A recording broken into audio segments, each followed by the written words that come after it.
నూజివీడులో దారుణం జరిగింది. రైస్ పూలింగ్ పేరుతో 2.5 కోట్ల రూపాయల మోసానికి పాల్పడ్డాడు ఓ వ్యక్తి.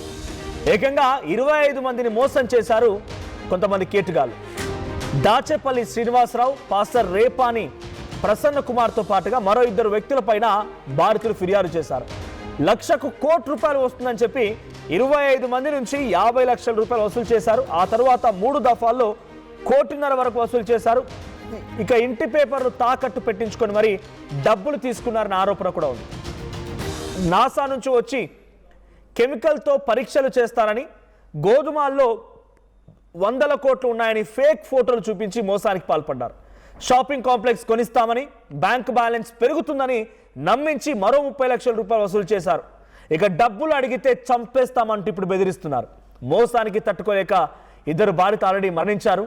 తమకు ఎలాగైనా న్యాయం చేయాలని మిగతా బాధితులంతా ఆవేదన వ్యక్తం చేస్తున్నారు. సో 25 మంది దగ్గర నుంచి 2.5 కోట్ల రూపాయలు వసూలు చేశారంటే ఎంతటి కేటుగా అర్థం చేసుకోండి. రైస్ పూలింగ్, ఇంకా ఇటువంటి విధానాలు ఉన్నాయా? ఊరికే నమ్మి మోసపోవడం తప్ప. ఈ రైస్ పూలింగ్ విధానంలోనే డబ్బంతా ఎక్కడుందో మిమ్మల్ని అట్రాక్ట్ చేస్తున్నటువంటి పేరుతో రకరకాల మోసాలకి రకరకాల మాయ మాటలు చెప్పి మోసగిస్తూ ఉంటారు. ఒకటి చైన్ సిస్టమ్ మార్కెటింగ్ చేసే వాళ్ళు ఈ మాదిరిగా ఉంటారు.